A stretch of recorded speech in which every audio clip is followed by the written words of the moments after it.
What is your first unlikely but possible prediction for this NBA season?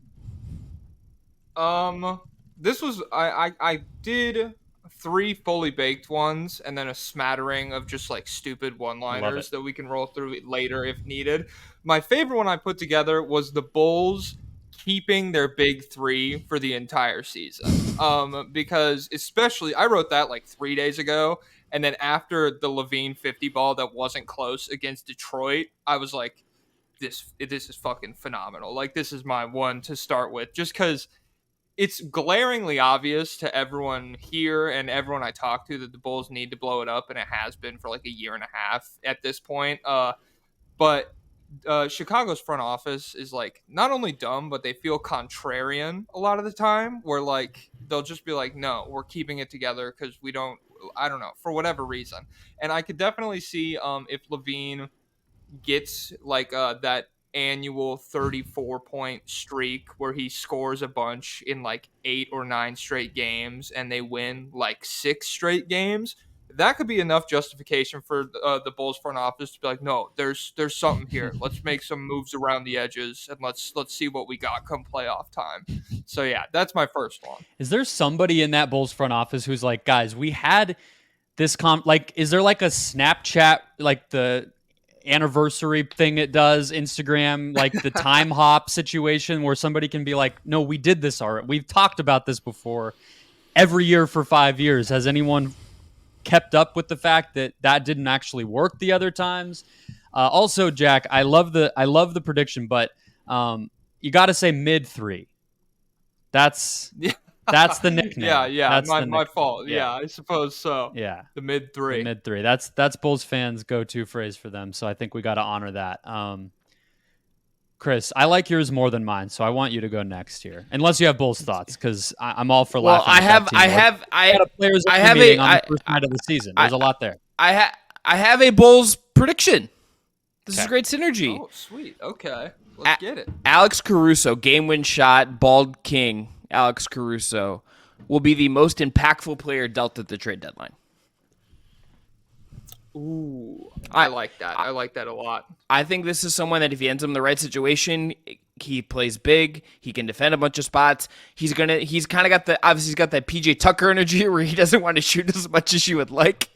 But this is a guy that can be a top 6-7 guy on a playoff team. I think lots of teams will need him. You know, maybe you're right. You know, that the Bulls just are contrarians. It'll be like, you know what? The play-in is great. And they were probably all just living down having like traded Jimmy Butler at one point, which is like the really original sin of how you get here. But Caruso is someone that if he ends up getting dealt, and I think they should deal him, I think they could get value for him, and I absolutely think he can be someone that can make a really, really big impact on the title race this year if he goes to a certain number of teams. I totally agree with that. Like I feel when you talk about from the Bulls' perspective, I guess, and in terms of like what he would get them in return, I feel like he's almost more valuable than Vucevic, just because there would be a bidding war for Caruso. Pretty much any team that needs a guy like that to push them over the top. Sacramento springs to mind for me.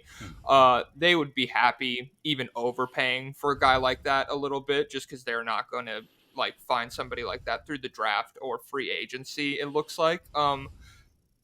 Yeah, I think, and Vucevic, like, they'd be lucky if somebody wants him right now with the extension they just moved. So yeah, I think I like that. I think he will be at least like top 5 impactful guys, because I think he could fill out a nice Bruce Brown-esque role for a team that's like winning a championship maybe.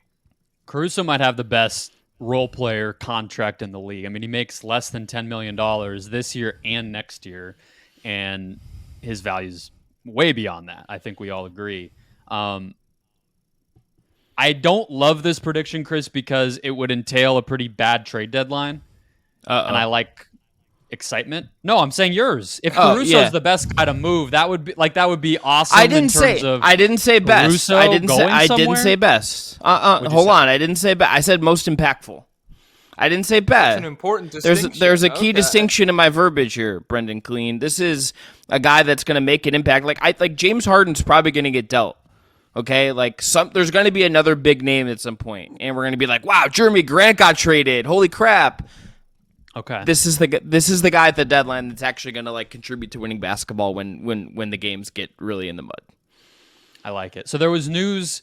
One last thing on the Bulls this week. That Team meeting. Well, that was also news, correct? But that DeMar DeRozan doesn't appear to be on his way to an extension with this team.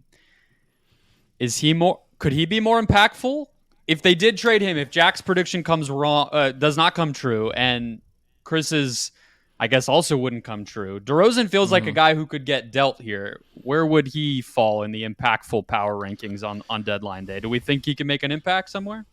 Yeah, it just depends where he goes. Is it Philly?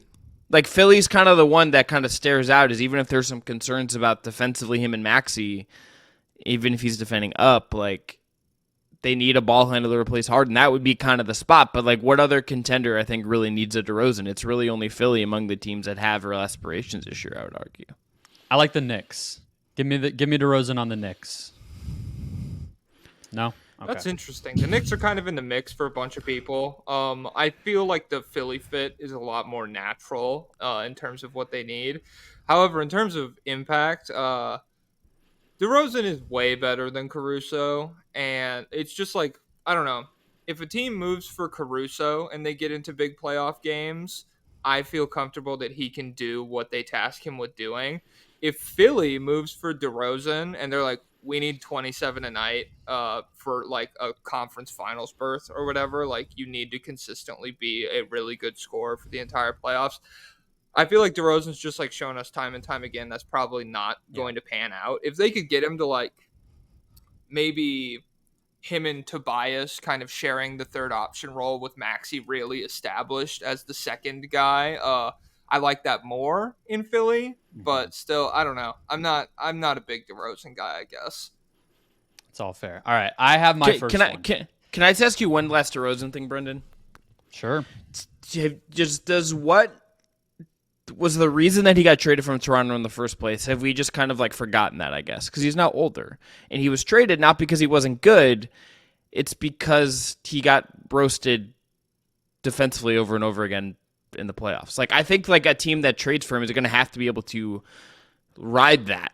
I think that's kind of baked in with him. Even like that would be my concern. Like the Knicks, and to your point, to your credit, the Knicks might be the team that just has like every annoyingly big wing to figure that out. Yeah, probably a team that can bench him if needed in the playoffs. Probably a team that doesn't commit itself to having to re-sign him because we don't know how long he's going to remain impactful. I mean, he's getting older, even though he continues to kind of defy his age a little bit and improve and add different kind of components, the passing, the more balanced, maybe offensive approach, this and that, but we'll see.